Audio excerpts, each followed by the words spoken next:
पूरे भारत में वक्फ बोर्ड को लेकर क्या है कि चर्चा का विषय बना हुआ है। वक्फ संशोधन बिल जो क्या है कि अभी पारित भी हो चुका है, जिसपे भारत के राष्ट्रपति द्रौपदी मुर्मू का सिग्नेचर भी लग चुका है और बिल पारित भी हो चुका है। इसके विषय में हमारे साथ डॉक्टर शमीमुल हक साहब हैं, जो AIMIM के प्रदेश सचिव है। इस बिल को लेकर मुसलमानों को क्या हानि हो सकती है, इस पर हम खास करके बात करेंगे। सर, स्वागत है आपका। सबसे पहले बहुत बहुत शुक्रिया आपका। जितने भी दर्शक देख रहे हैं, सबसे पहले ये बताइए कि वक्फ जो संशोधन बिल पारित हुआ है, ये आखिरकार है क्या? देखिए, देश की जनता को सबसे पहले ये समझना चाहिए कि वक्फ होता क्या है। वक्फ हमारे आबाओ अजदाद यानी हमारे पुरखों के द्वारा अल्लाह को दान की हुई अपने मस्जिद के लिए, अपने मदरसों के लिए, अपनी खानकाहों के लिए, अपनी कब्रिस्तानों के लिए, यानी अल्लाह के रास्ते में हमने उस ज़मीन को वक्फ किया, अपनी संपत्ति को वक्फ किया। इसको हम लोग वक्फ अपना जो है बोलते हैं। और ये किसी और की ज़मीन नहीं बल्कि जो है कि मुसलमानों की ज़मीन है, और इस पर हक़ जो है कि मुसलमानों का ही है। दूसरी चीज़ है कि वक्फ जो है हमारे नबी पाक सल्लल्लाहु अलैहि वसल्लम के वक्त से वक्फ होता चला आया है, और मुज़बानी वक्फ भी होता है। और बहुत से ऐसे मस्जिद है, या मैं यूँ कहूँ कि बहुत से इस देश में ऐसी कि मंदिरों को भी हमारे हिंदू भाइयों ने अपना ज़मीन दान किया है, जो सैकड़ों नहीं हज़ारों साल पहले से है। और ये भारत सरकार ने जो नया वक्फ बिल में अपना संशोधन करके और ये नया कानून बनाने की जो अपना तैयारी है, जिस पर आज राष्ट्रपति की भी अंतिम मुहर जो है लग चुकी है, तो ये अब देश में नया कानून बन करके आने वाला है। तो ये सरासर हमारी गर्दनों पर छुरी रख करके जबा करने का काम है। यानी जो हमारी ज़मीन है उसको सरकार हमसे छीनना चाहते हैं। और ये सिर्फ हमारी ज़मीनों का मसला नहीं है, बल्कि ये हमारी आस्था का, हमारी अक़ीदत का भी जो है कि मसला है। बहुत सी ऐसी मस्जिदें इस देश में हैं जो सैकड़ों साल पुरानी है, और 6 महीने का वक्त। आप लोग पहले समझ लीजिए कि इस बिल में कई सारी खामियां हैं। पहली खामी है कि इसमें गैर मुस्लिमों को रखा गया है। हमारी मांग जो है कि अगर आपको इतना ही ज़रूरी लगता है तो हम लोगों को भी जो है न्यास बोर्ड का जो है मेंबर होना चाहिए, उसका अध्यक्ष होना चाहिए। हम लोगों को भी अपने गुरुद्वारे कमेटी में रखना चाहिए।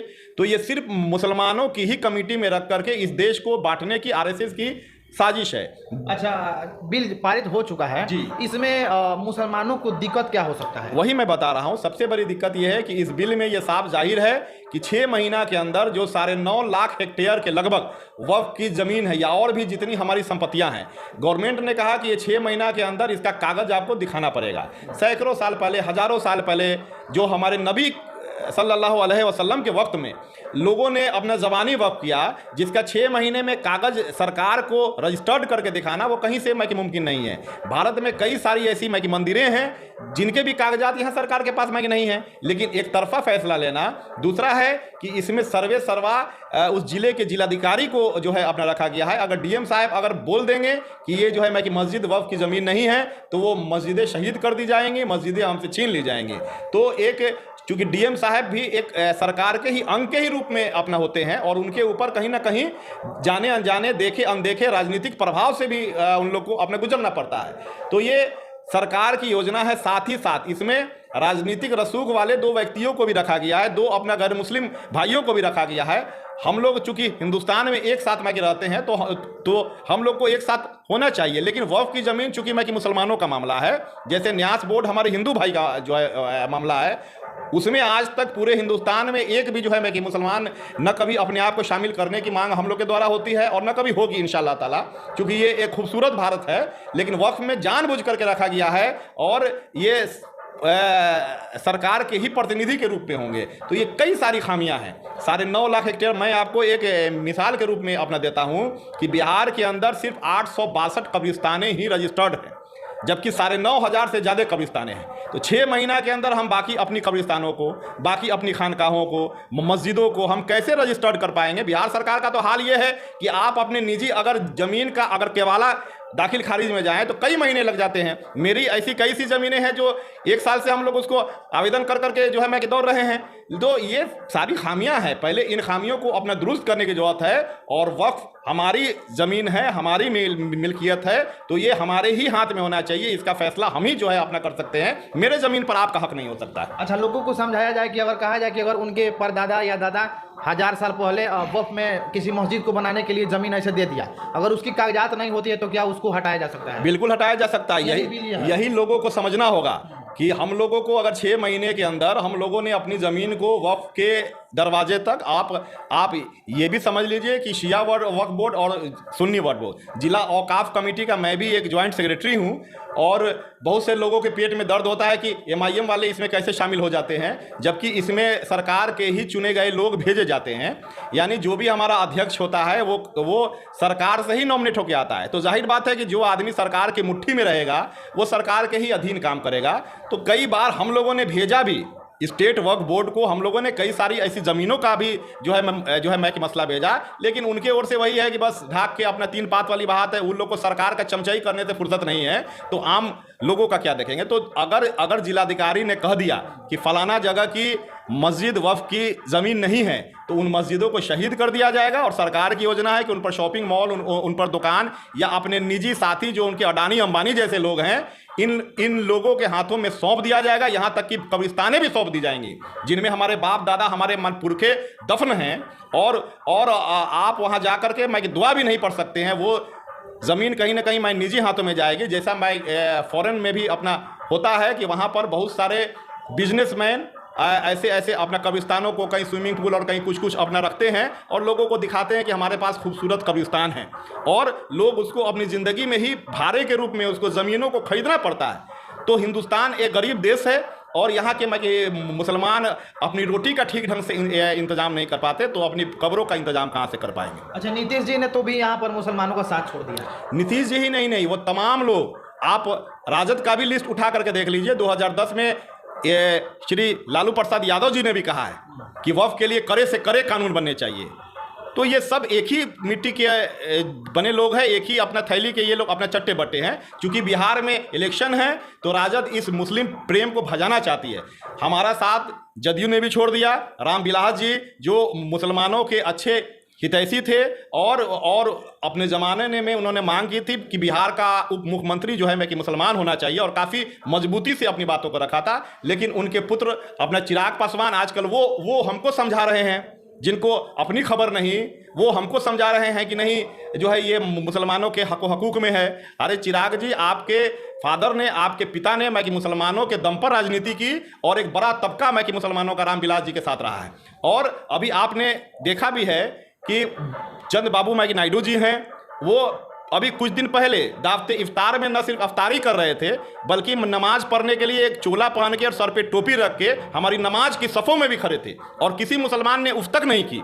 लेकिन वो भी जाकर के वक्फ बिल के समर्थन में ही अपना खड़े हो जाते हैं। तो ये हमारे आस्तीन के सांप हैं, जिनको हम लोग दूध आज तक पिलाते रहे हैं। अब जाकर के ये साफ अपना जाहिर हो गया है कि ये लोग न सिर्फ हमको अपना डसने वाले हैं, बल्कि ये ऑलरेडी हम लोग को डस चुके हैं। और इनके कुछ ज़रख़रीद माने गुलामों की एक जो है मैक लिस्ट है, वो जो अपने आप को मैक मुस्लिम का रहनुमा और मैक मुसलमान होने का दावा करते हैं, वो लोगों के बीच में ये भ्रम फैलाने का काम कर रहे हैं कि ये कानून आपके लिए बनाया गया है। वो ये कर रहे हैं कि चूंकि वक्फ की कई सारी ज़मीनों पर मैक मुसलमानों ने अपना कब्जा कर लिया है, इसलिए सरकार उनको खाली करा रही है। ये मुस्लिम प्यार उनको अपना दिख रहा है। और मैं साफ साफ अपना कहना चाहता हूं कि आपके घर में अगर झगड़ा हो तो मोहल्ले वाले को लूटने की आप इजाज़त नहीं दे सकते। मेरे घर का झगड़ा है, मैं ही बैठ करके उसका अपना फैसला करूंगा। पहले आपको कोई हक नहीं है कि आप मेरे घरेलू झगड़े में आकर के हमको जो है ये करे समझाएंगे। शिवसेना के नेता हैं, बड़े नेता हैं, जो उन्होंने कहा कि अगर इसके खिलाफ मुसलमान धरना देते हैं या विरोध करते हैं तो उनके साथ जलियांवाला बाग का कहानी किया जाएगा। बिल्कुल, वो लोग अपना जनरल डायल के ही वंशजों में से हैं, और उनकी नीतियां भी हैं। चूंकि गोडसे को मानने वाले लोग हैं, वो लोग गांधी को मानने वाले लोग नहीं हैं। और अगर उनको जलियांवाला बाग का कांड अगर याद होगा, इतिहास उन्होंने पढ़ा होगा, तो उन्होंने ये भी देखा होगा कि 72 के 72 जो पठानों को गोलियां लगी थी, किसी के पीठ में गोली नहीं लगी थी। और ये भारत है, यहाँ राजगुरु के साथ भगत सिंह और भगत सिंह के साथ अशफाकुल्ला खान भी फांसी पर हंसते हंसते अपना चढ़ जाते हैं। तो भारत के न सिर्फ मैं कि मुसलमानों को, बल्कि सेकुलर हिंदू भाइयों को भी अगर भारत की एकता के लिए, भारत के संविधान के लिए हम लोग जलियांवाला बाग में वो जनरल डायल की सारी प्रताड़नाएं झेलने को हम लोग अपना तैयार है, और मुंह तोड़ इसका उनको जवाब दिया जाएगा। अच्छा, बिहार के डिप्टी सीएम जो विजय सिन्हा जी हैं, उनके द्वारा क्या कुछ कहा गया है?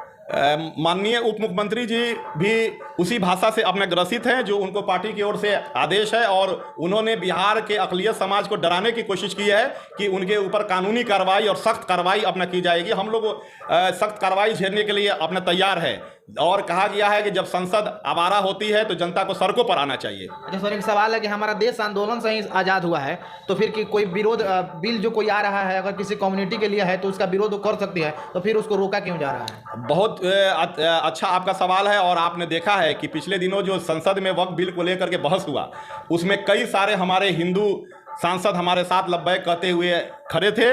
हमारे पंजाबी भाई भी उसी मजबूती के साथ हमारा साथ दे रहे थे जिस मजबूती से हमारे बैरिस्टर असदुद्दीन ओवैसी साहब शुरू से ही हम लोग वक्फ बिल के अपना खिलाफ थे। और वक्फ बिल क्या है, कैसे एक काला कानून है, इसको ऑल इंडिया मजलिस इत्तेहादुल मुस्लिमीन के राष्ट्रीय अध्यक्ष बैरिस्टर असदुद्दीन ओवैसी ने शुरू में ही लोगों को अपना समझाया गया था कि ये कानून नहीं है बल्कि मौत का परवाना लिखा जा रहा है, और ये न सिर्फ हमारी संस्थाएं, हमारी ज़मीनें छीनी जा रही हैं, बल्कि हमारी धार्मिक आस्था से भी खिलवाड़ किया जा रहा है। तो हम लोग शुरू से इसके विरोध में थे, और विरोध में हम लोग जो है मैं रहेंगे इसके।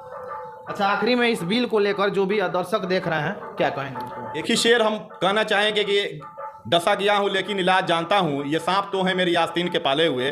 तो हम लोग इन सांपों का इलाज अच्छे ढंग से अपना जानते हैं, और भारत की जमहूरियत के लिए, भारत के संविधान के लिए, भारत के आइन को बचाने के लिए हमको कैसे इस जहर का तोड़ अपना निकालना है, हम लोगों को अच्छे ढंग से अपना मालूम है। और ये जो है आरएसएस के लोग और ये जितने अपने आप को नाम निहाद अपना सेकुलर लोग हैं, ये हम लोग को समझाना अपना बंद कर दे। अगर उनमें ज़मीर बचा है, इंसानियत बची है, भारत का अगर संविधान उनके जिगर में कहीं अगर बचा है, तो वो लोग हमारा साथ दें और इस बिल को फिर से अपना वापस मत करवाएं। वरना ये देश भारत है, यहाँ हिंदू मुस्लिम सिख ईसाई सब एक साथ खुशी से रहते आए हैं, और क़यामत की सुबह तक ये भारत ऐसा ही खूबसूरत बना रहेगा। चलिए, वक्फ बिल को लेकर बहुत सारी बात हुई और बहुत सारी आपको जानकारी भी मिली होगी। बाकी ये बिल पारित भी हो चुका है, हमारे देश की राष्ट्रपति द्रौपदी मुर्मू की सिग्नेचर भी लग चुकी है। बाकी अब देखना ये है कि इस बिल को लेकर अब आगे क्या कुछ कदम होता है, एक खास कम्युनिटी को लेकर क्या कुछ उसको किया जाता है। पूरी कहानी लगातार हमारे चैनल पर आपको देखने को मिलेगा। बाकी सबसे पहले इस वीडियो को शेयर कर दीजिए और कमेंट बॉक्स में आपकी क्या राय बनती है वक्फ बिल को लेकर जरूर डालिएगा। बहुत बहुत धन्यवाद।